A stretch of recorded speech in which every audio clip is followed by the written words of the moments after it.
groundwork is. I find for a lot of people, they tend to weaponize what they are doing on the ground with the horse in the sense of they create patterns, they create routines, they create a constant driving sort of communication towards the horse where they're constantly chasing them with some sort of pressure.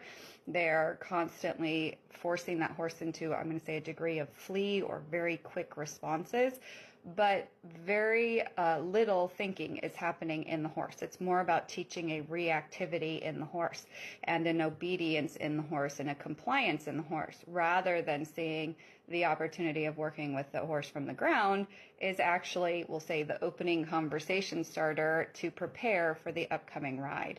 And so for me, when I'm showing videos of working with horses from the ground, it's to help show what is possible, or what as I call, a conversation can look like with the horse when we are creating a safe place for that horse to express themselves in a reasonable manner. And this is something that I don't see very much of. I see that people have been taught to have like a premeditated task or a plan or a certain way of doing things, and that they are going to impose that irrelevant of wherever the horse is mentally, emotionally, and physically in that moment. And there's no consideration for what the horse is experiencing. There's no recognition as to if the horse is able to think through things.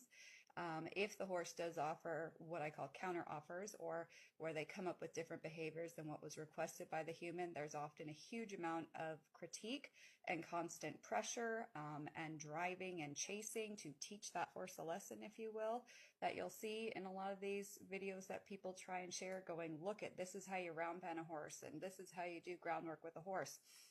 And instead, for me, when I'm watching these videos, all that I'm seeing is humans teaching the horse to be fearful of the human experience. And so if every time we're interacting with the horse, we are triggering them to be in a fearful state, the first thing we have to ask is, how much are they actually retaining if they're in a fearful state during our interaction? And they're not going to be able to retain anything other than how to avoid having more pressure imposed upon them.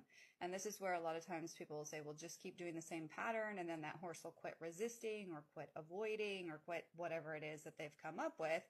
And so people will do the same thing over and over and over, and eventually it does seem like the horse reaches a degree of compliance, until the moment that something is changed by the human in how the interaction is presented. Maybe it's the location, maybe it's when something is asked, maybe it's how something is asked, and that horse, who seemed like they were suddenly understanding previously what was being asked of them, you will see completely melt down, or they will become dysfunctional, or they will become fearful and fleeing.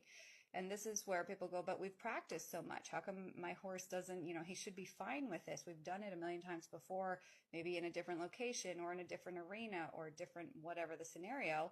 And this is where I try to remind people, if the only thing you have done is taught your horse a conditioned response, then you must keep the conditions the same. Meaning, if you have taught your horse to respond in a certain way, in a certain location, in a certain manner, he's going to respond that way, as long as you don't change the location or how or what it is that you're asking of him. But you haven't actually taught him to be mentally present, to be thinking, to be mentally directable towards your input. Meaning, let's say he is distracted in his thought, or he's avoidant in his thought, or he's checking in with his buddies back in the pasture. Do you have room to influence where his focus is before you ask for his movement? And this is where a lot of people will go, well, no, but just make him go forward and just, keep moving his feet, and then eventually you'll get his mind. To me, that doesn't make a whole lot of sense when we're dealing with a 1,100-pound prey emotional animal. If all we're doing is chasing and critiquing the horse, and he's experiencing distraction, avoidance, fear, any of those sort of things, and all we're doing is saying, make him move, make him move, make him move. So we're using pressure to communicate, adding to his already fearful or defensive state. We're again reinforcing a distrust towards us and our communication. We're not helping him learn. We're not helping him to let go of whatever else he has come up with or whatever else he is focused on. We haven't helped him release his physical tension. We haven't helped him become more confident or more trusting or more willing. And this is where I see a lot of them, I'm going to say, holes in people's horsemanship come up, because for a lot of people, when they're taught to work with the horse, it is done from an ego-based context, I'll say. So you better teach that horse a lesson. You better teach that horse who's boss. You better keep doing it until that horse complies. And, it's kind of this rote behavior that really is just teaching the horse how to be more mentally and then eventually physically avoidant during the interaction earlier and earlier. I see this a lot where people will say, when I first bought my horse, he was easy to catch and I could do all these things with him. And now I've had him for a few months or maybe a few years and I've been doing more and more. And it seemed like it was going fine. But now, he's kind of harder to catch. And now that I've been hauling out more, he's kind of harder to load in the trailer. And now he seems to be more stuck on one of the buddies in the herd. And, and you start seeing this kind of, I'm going to say slow, we'll say deterioration of what seemed like a trained and confident or willing horse when we first got them or we first started interacting with them. And what people are missing is what is the human influence that is creating these unwanted responses in the horse. So for a lot of people, there is this assumption that when they communicate something, the horse should automatically respond as they've commanded without ever stopping first to look at themselves and say, what was it that I wanted to communicate? How did I communicate it? Do I have adaptability in my energy? What was the timing of my communication? Did I address the horse's feedback? Did I help him let go of physical tension? Was I able to follow through until the horse could then mentally check in and then I could ask him whatever it was that I wanted in the first place? Or did I just stay fixated on the task of what I was asking, keep asking the same thing in the same manner, in the same way, ignoring whatever the horse's counteroffers were, and then critique him when he couldn't figure out what it was or he didn't offer what it was that I wanted?